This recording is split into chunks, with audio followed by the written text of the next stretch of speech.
This week's project is from a log that I've had sitting around for a long time, so it's actually fairly dry in log form. It is a Maple Burl, and this project is going to be for sale, and it's for a good cause. It's going into an auction for Inglewood Elementary School. So if you like what you see here, please turn out for the Easter basket auction and put a bid in on this beautiful bowl.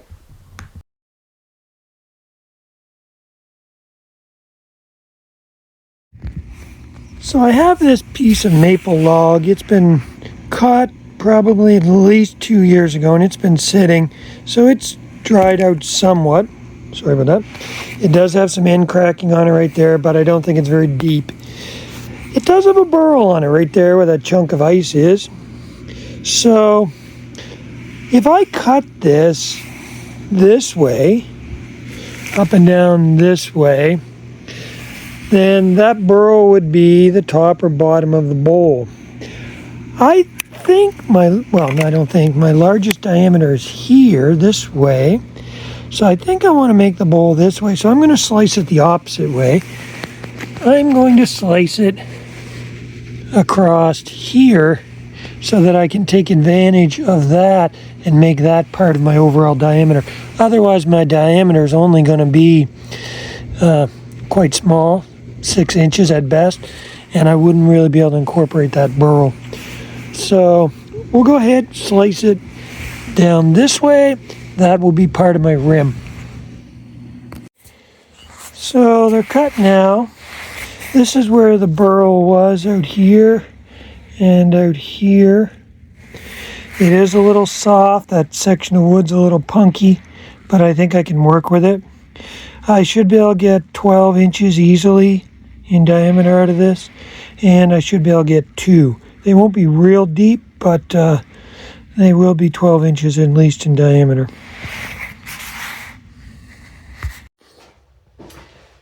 So I didn't do a great job with this as far as chainsaw goes. You can see I've got about this much sticking out here, and that's about the diameter I'm dealing with, because there I am there. So it's going to turn slow in the beginning. I'm about 200 RPM, but it won't take me long to knock that off, and then I'll be able to speed it up.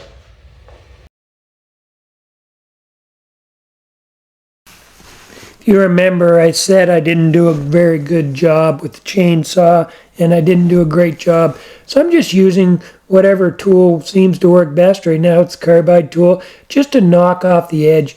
I probably should have taken it back off the lathe and done a little tune-up with the chainsaw, but overall it only took me a few minutes. Now just there, you did see the lathe stop for a moment. I was cutting heavy enough and deep enough that it actually was able to stall the lathe. The lathe is belt driven, and it's by design will allow you, if you got a bad catch, to actually stop the lathe so you won't do any damage. So that's what happened there. Not a big deal. Obviously you don't want it stalling all the time. You don't want to be losing power, but you do want to be safe at the same time. And that's all that was.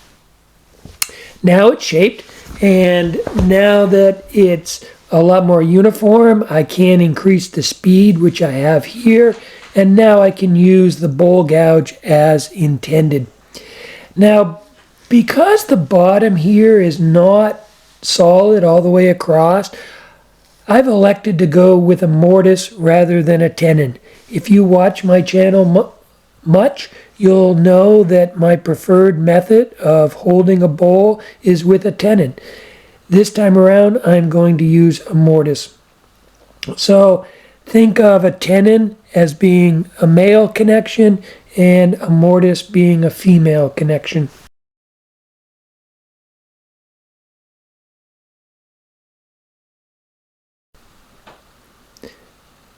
Because I don't use a mortise very often, in fact, probably the first time I've done one on this channel, I've never shown this tool before. This is a dovetail cutting tool. The angle of this matches the angle of my jaws so that you get a good connection with your jaws in expansion mode, which is what you end up with when you use a mortise. You're expanding rather than compressing. And it's not very deep, so you want to make sure that you've got it cut well so that you'll get a good solid connection. Now I've got it flipped around. I still have the original faceplate still mounted onto the bowl and onto my live center, onto my tailstock. And I'm going to do this just until I get the outside shaped a little bit more, just for additional support. Again, that mortise is very shallow, so I don't want to be spinning a big heavy bowl with that shallow of a mortise.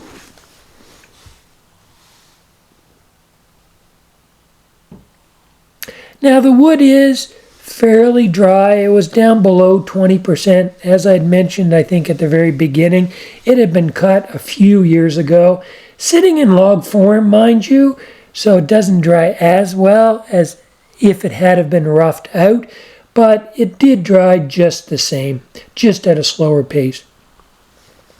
The other thing is you can see some of the features on the outside of this bowl. Is right there at the top of the screen, right here now also on the top of the screen. I want to keep those as much as possible. They make for interest in the bowl itself. On the rim, the piece that's missing is missing because this bowl, this piece of wood actually was rotted and was very what they call punky. So it was a section of wood that was rotted. I originally was hoping on keeping it. I do have some wood conditioner which will harden that material up, but in this case it was just too far gone. It doesn't affect the rest of the wood. It was just a small section, probably a bug infestation initially. You can see it well there, and it was just too soft, too far gone to try and save it at all. I think it adds to the overall look of the bowl, and I don't mind it at all. So I did end up just breaking away some of that material. Again, it would not have been material that I could have saved.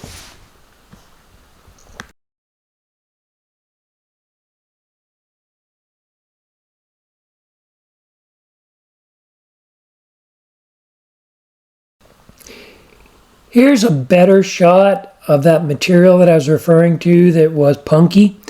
Basically just rotted out.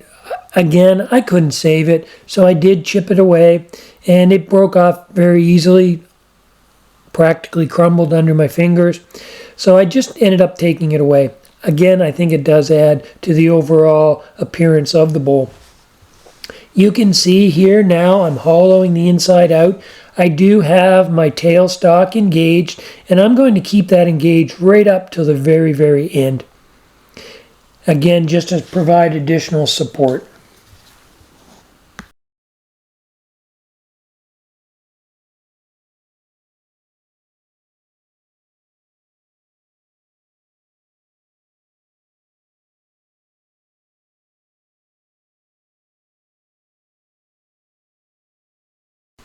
On the inside of this bowl, I did use my carbide tool probably more than I normally do, but it was cutting very well. You can see there from the shavings that were coming off. It did cut very, very well. A minute ago there, I was also checking the thickness of the bowl. I did do that in a number of times, especially with that outside feature. That actually dips in, so I need to make sure that I don't go too thin. That's going to be the thinnest part of the bowl, where that bark inclusion that's there is at its deepest. That's where the bowl is going to be the thinnest. So that's my reference point. And the rest of the bowl will just be a result of how thin I can get this piece here on the bottom and then another piece up on the side.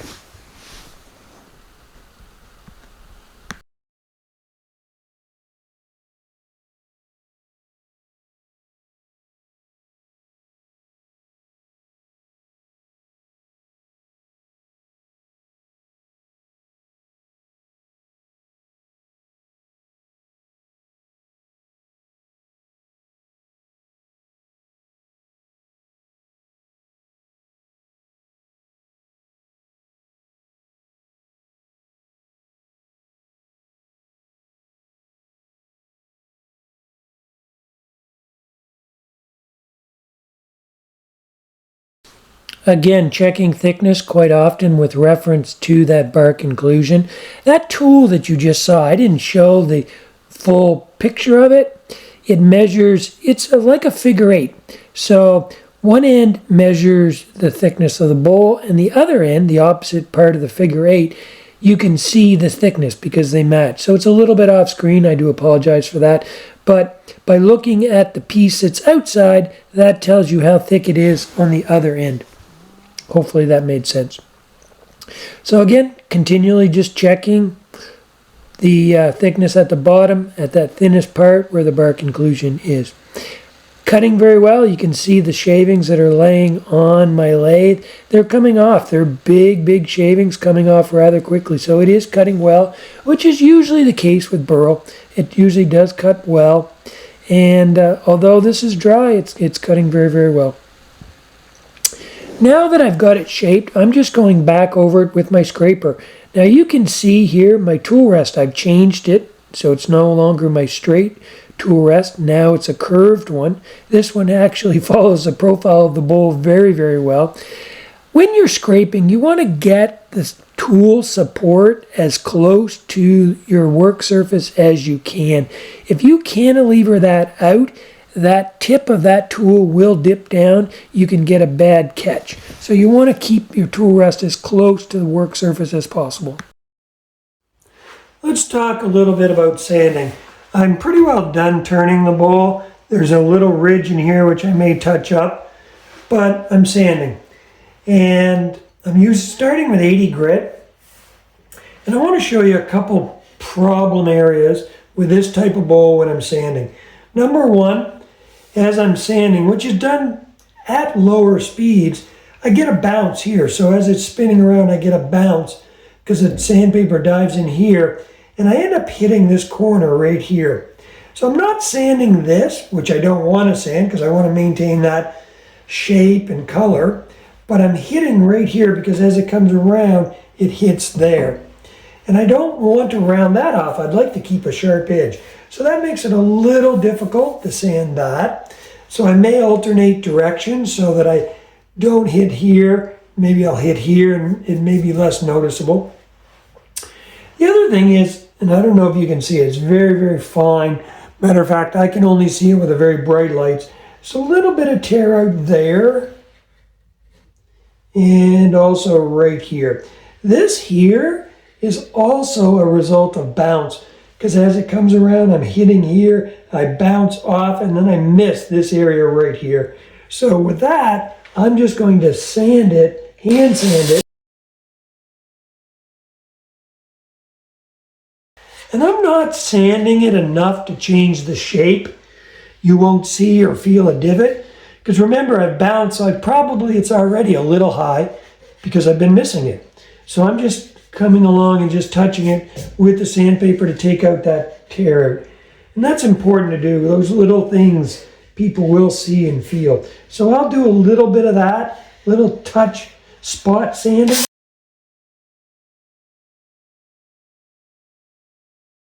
Again, you don't want to be overly aggressive. You don't want to change the shape, but you do want to get rid of that small amount. I'll also do the same thing on the rim. I could feel and see a small line that needed to be removed. It was more than what I could do with with sandpaper. So I just took a pencil and made a mark all the way around where that line existed, and then go back at it with my scraper or my gouge and just keep going until the pencil line is removed. And then I stopped and checked it. Here I'm using a flapper wheel just to smooth out the rim where the punky wood was removed. I do want to leave it natural, so I don't want to change the shape. I don't want it to look overly sanded, but I do need to just remove any little sharp edges or anything like that that wouldn't feel great. And that's what I'm doing here with this flapper wheel. Now, I did have a piece of the pith, which I normally try and remove, but in this bowl, I really couldn't. So a little piece had broken out, so I'm just filling it up here with coffee. So I used a little bit of tape to form it up, put some coffee grinds in there, and then a little bit of CA glue. Unfortunately, I'm at near the end of this bottle, but we will get it in here eventually. The first round of repair on this, I did end up using my coffee grounds and a medium thick CA glue, and then later on, to fill the finer cracks, I ended up using, again, coffee grinds and a thin CA glue, which would penetrate more. I know I've mentioned this before on my channel, but coffee grinds is a really good filler, especially for wood like this, which is spalded, because it's a pretty good color match with the coffee grinds.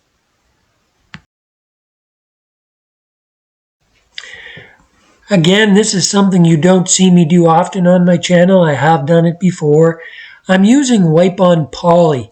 Wipe-on poly does seal the wood very well, better than just a straight wax would, because it is a hard finish. And it also imparts a fair bit of gloss, which actually would complement this piece very well. You can see the grain pattern. There is some spalding here, some nice hardwood, and the wipe-on poly I think was a good choice.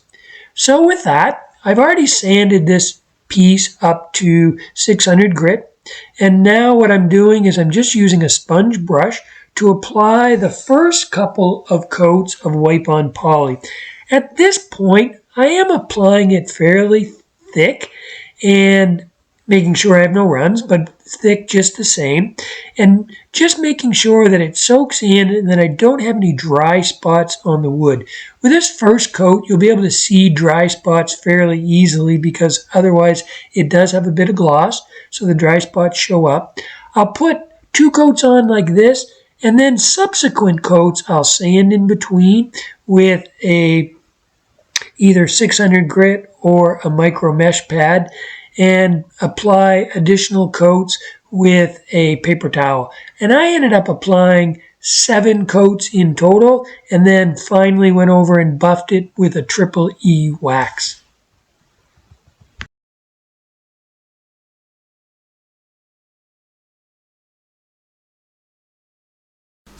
I love the finish on this bowl. I think it's just the right amount of gloss to it, and it really shines well. Let me know what you think. Let me know if I did the right thing by making a natural edge, by removing that spalded piece, and also here whether or not keeping that bark inclusion as an indent on the side of the bowl was the right choice as well. I think it plays very well against the rest of the bowl, and I really enjoy it. But please leave a comment. Let me know what you think. Again, this bowl is for sale for a worthy cause at the Inglewood Elementary School Easter Basket Auction.